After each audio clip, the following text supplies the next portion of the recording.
Entonces, esas partes que están escritas en verso y esas partes que están escritas en prosa, ya os he dicho que van variando y van a gusto del autor, porque el autor esa libertad que quiere para su vida y que quiere para sus personajes, también la quiere a la hora de escribir. En el teatro, ¿eso en qué se va a traducir? Eso se va a traducir en un tipo de forma teatral completamente diferente a lo que vimos en el neoclasicismo. ¿Os acordáis del sí de las niñas que respetaba la llamada regla de las 3 unidades? Un solo lugar, una sola acción, un día como máximo. Tienes una amonestación. Entonces, lo que os decía, aquí nos vamos a encontrar pues lo contrario. Nos vamos a encontrar que entre el principio y el final de la obra pasan 20 años, que hay continuos cambios de escenario y que hay acciones secundarias. Además de todo eso, lo que mezcla también es, por ejemplo, unas partes muy cómicas con unas partes muy trágicas. Eso, que ya lo vimos en el teatro del siglo XVII, ¿os acordáis con Lope de Vega? Se recupera en el romanticismo y por eso también engancha con la gente. Porque la gente no quiere sufrir durante 3 horas, no quiere ir al teatro y sufrir durante 3 horas, sino que quiere que en un momento dado le produzcas lo que se llama un alivio cómico. Me río un momento, bajo un poco la tensión y luego reengancho. Sí, el que hacía el donaire. Pues de alguna manera recuperan, no exactamente la figura del donaire, pero sí que recuperan escenas cómicas a lo largo de la obra para eso, para provocar el alivio cómico. Porque si no, como todas las obras del romanticismo acaban mal, si no sería insoportable. O sea, ir al teatro va a sufrir tanto que al final muera hasta el que pasaba por allí. Bueno, ya lo veréis cuando os cuente el argumento de Don Álvaro, La fuerza del sino. Además de todo eso, así como el teatro del neoclasicismo lo que pretendía era enseñar, el teatro del romanticismo lo que pretende es conmover. El teatro del romanticismo lo que pretende es que la gente salga del teatro con el corazón encogido, teniendo la sensación de que han vivido una experiencia que les ha marcado, que les ha hecho llorar, que les ha hecho reír. Y además, ¿a eso ayuda a qué? Que ya las representaciones ya no son en corales de comedia, ya son en teatros cerrados. Y son en teatros cerrados con parafernalia, con atrecho, con efectos especiales. Había máquinas para hacer el ruido del viento, los actores salían volando con arneses, había nubes que se movían, en fin, era, claro, un espectáculo para gente que no estaba acostumbrada a espectáculos, porque pensad que ni había tele, ni había radio, ni había ninguno de los entretenimientos que tenemos hoy en día. A los románticos, y hablo en general, en todos los géneros, les encantan los ambientes nocturnos, les encanta lo tenebroso, la aparición de la naturaleza violenta y desatada, ¿sí?, relacionada con el sentimiento exaltado del romántico, lo que se llamará falacia patética. Y os lo explico de una forma muy fácil porque nosotros en muchas cosas somos hijos del romanticismo. En las películas americanas, cuando hay un funeral, llueve, siempre. Fijaos en la cantidad de películas americanas que cuando entierran a alguien, además lo entierran en estos cementerios tan bonitos que tú dices, ¿qué pasa? Que no hay nichos allí. Hay cementerios cutres, lo habéis visto, estos cementerios que dicen, bueno, yo cuando me muera que me entierren también aquí, pero que siempre llueve, están todos ahí con los paraguas negros. Cuando el chico y la chica se conocen, hace sol. Cuando el chico y la chica están tristes, llueve. Cuando el chico y la chica se han enfadado, hay tormenta o hay tempestad. Esto se lo inventan los románticos.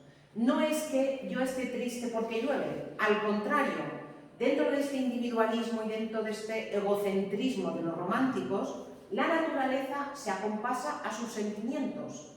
Es decir, como yo estoy triste, la naturaleza me compadece y la naturaleza hace que llueva, para entendernos, ¿de acuerdo?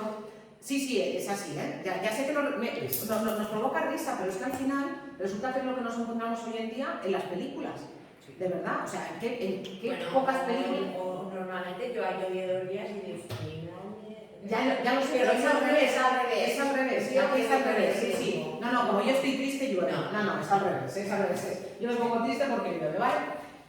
A esto se le llama falacia patética, esto de que la naturaleza se compase con los sentimientos del que habla, del protagonista, ¿vale? Después nos encontramos con personajes con una fuerte personalidad. En general los personajes masculinos, porque los personajes femeninos se dividen en dos tipos, que esto también parece mentira, pero hoy en día seguimos con los mismos tópicos. La chica angelical, virginal, joven, pura, de la que se enamora el protagonista, es rubia, con los ojos azules, pues eso, joven.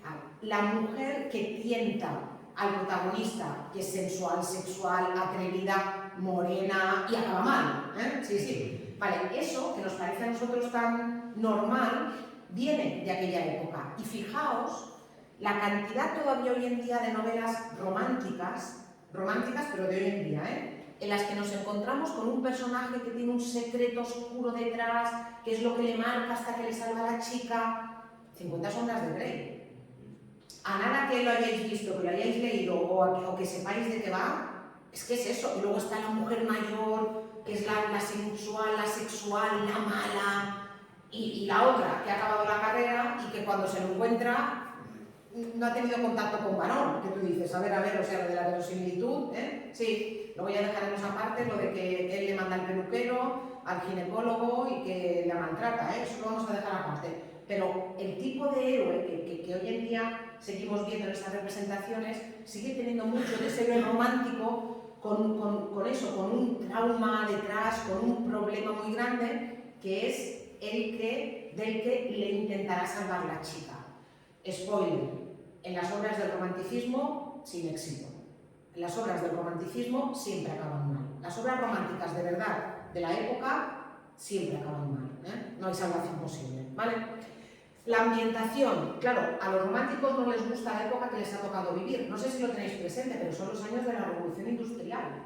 Son los años de las fábricas, son los años de las minas, son los años en que empieza a haber medios de comunicación más al alcance de todo el mundo, y a los románticos no les gusta esa sociedad tan prosaica, y a los románticos lo que les gustaría es vivir en la Edad Media, y lo que les gustaría es, como no me gusta mi país, irme a sitios exóticos. Cuidado, la Edad Media completamente idealizada, nada que ver con la Edad Media real, y lo del exotismo es muy curioso, porque por ejemplo para los ingleses lo exótico está en España, y hay muchas obras del romanticismo inglés que están situadas en la península. Pero para los autores españoles, lo romántico está en los países árabes o está en la América precolombina. Entonces, lo de dónde está el exotismo y a dónde nos trasladamos, pues depende. Pero ya os digo, pero todo esto es fruto de ese deseo de escapar de esa realidad que no les gusta. Además de todo eso, nos vamos a encontrar en muchísimas obras del romanticismo el poco aprecio a la vida.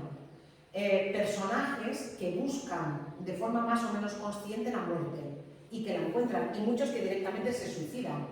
Una de las obras que más marcó el romanticismo, que fueron Las aventuras del joven Werther, de un autor alemán que se llamaba Goethe, esa obra la tuvieron que prohibir durante años, estuvo prohibida en algunos países, porque, lo siento por el spoiler también, pero el protagonista al final de la obra se suicida.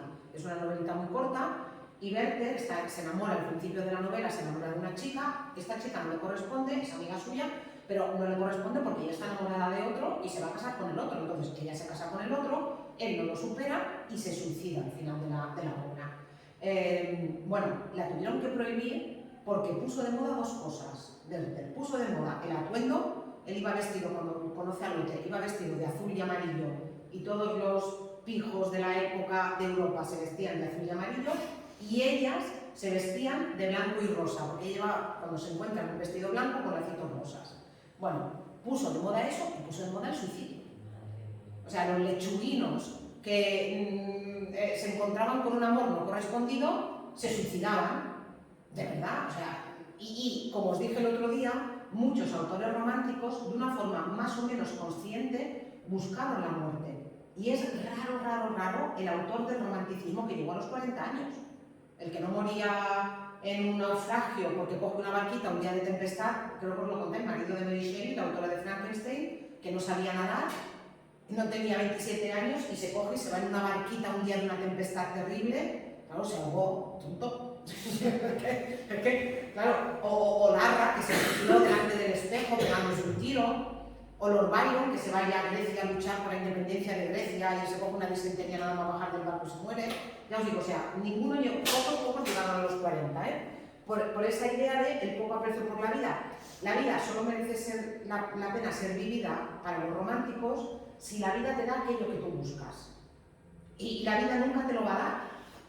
Y yo deduzco, sí, los actores o los escritores románticos, yo entiendo con lo que me estás contando que eran personas depresivas, ¿no? Claro, yo creo que muchas de las cosas se arreglarían hoy en día con un poquito de química.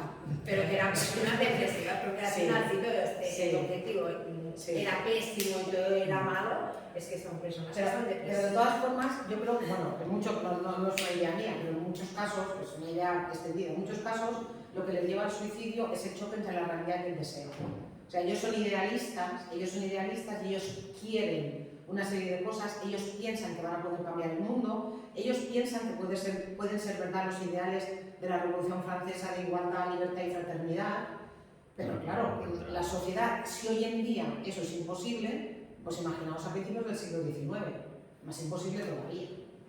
Entonces, es el choque entre la realidad y el deseo. Pero yo creo que hay muchos casos, luego también hay muchos casos en los que influía, muchos eran alcohólicos, muchos, hablamos el otro día me parece, tomaban drogas, el opio, el láudano, eran corrientes, y entonces eso también pues, provocaba después neurosis, y en fin, ya os digo. Luego, por ejemplo, muchos también, para evadirse de esa realidad, recurrían a las drogas, al alcohol y al sexo. Muchos después contrajeron enfermedades venéreas, por ejemplo Becker, del que os hablaré, murió de las complicaciones de la sífilis que padeció pues, por haber mantenido relaciones sexuales probablemente en prostíbulos. Entonces, sí que es verdad que, ya os digo, que eran suicidios a veces literales, pero que muchas veces era, es que estoy yendo por la mala vida y la mala vida al final... Sí.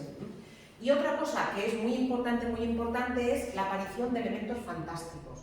Va a ser prácticamente la primera vez en la historia de la literatura que vamos a encontrarnos muertos saliendo de las tumbas, que vamos a encontrarnos fantasmas, que vamos a encontrarnos espíritus. Y ya os lo dije el otro día, la novela gótica, la novela de terror, se inventa en el romanticismo. La primera historia de vampiros se escribe en el romanticismo. Frankenstein es del romanticismo. Las primeras historias de detectives con investigaciones de las causas por las cuales las personas matan y todo, son del romanticismo. También del romanticismo son muchas historias donde aparecen sueños. ¿Por qué? Pues porque los románticos muchas veces consideraban que lo que había que dejar era libre el inconsciente, y cuando más libre estaba era cuando dormías. Entonces, en muchas obras se relatan o se intentan describir los sueños que tienen los protagonistas. Y muchas veces estos sueños son premonitorios, esos sueños anuncian algo que va a pasar luego. Son muchas de las cosas que hoy en día vemos en series o que vemos en historias, y por eso os digo, seguimos siendo hijos del romanticismo. Mirad, José de Espronceda, del que no os voy a hablar mucho respecto de su vida, de José de Espronceda sí que ya os digo, una de las preguntas del examen, esto seguro, una de las preguntas del examen es que os voy a poner un par o tres, un par mallorquín, también un par mallorquín, cualquier cosa entre 2 y 22, algunas estrofas de la canción del pirata para que me digáis qué características del romanticismo veis en la canción del pirata. Esta va a ser seguro pregunta del examen. José de Espronceda también, este murió creo que a los 36, este murió joven, este murió de tuberculosis. José de Espronceda también tuvo una vida romántica, este estuvo en la cárcel porque montó una especie de partido político contra Fernando VII, este rey absolutista. Luego también se enamoró de una mujer y ya estaba casada con un militar, a este militar lo destinaron a Portugal, él se fue a caballo detrás de ellos y una noche subió por la ventana de ella y se la llevó a Madrid. Estuvieron viviendo juntos sin estar casados, tuvieron una hija, pero no solamente eso, él lo contaba en los periódicos. Los periódicos de la época incluían también textos literarios y José de Espronceda iba escribiendo en forma de poesía, en forma en verso, iba escribiendo su historia. Claro, la gente lo compraba, aquello eran redes sociales de verdad, la gente lo compraba para ver qué es lo que le estaba pasando, porque él lo contaba y hasta con el nombre de ella, Teresa Mancha, o sea, era de verdad. Entonces, ya os digo, luchó también toda su vida por la libertad, se presentó a elecciones por partidos, digamos, muy de izquierdas que nunca salían, hoy diríamos muy de izquierdas, que nunca salían, en fin, y tiene muchas obras que pertenecen claramente al romanticismo, pero probablemente la más famosa es esta, que es La canción del pirata. Yo no sé si aquí funcionan los altavoces, ¿lo sabéis? Sí, sí. Bueno, pues os voy a condenar a algo que a mí me pasa ahora siempre, y es la maldición de Tierra Santa. ¿Qué es la maldición de Tierra Santa? La maldición de Tierra Santa es que os voy a poner el poema musicado por Tierra Santa y ahora cada vez que escuchéis, que leáis la canción del pirata vais a escuchar la canción, que es lo que me pasa a mí.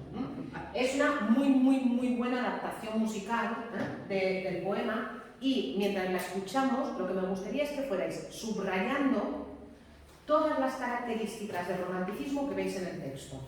Ni siquiera me tenéis que decir qué es, sino simplemente vais subrayando. ¿De acuerdo?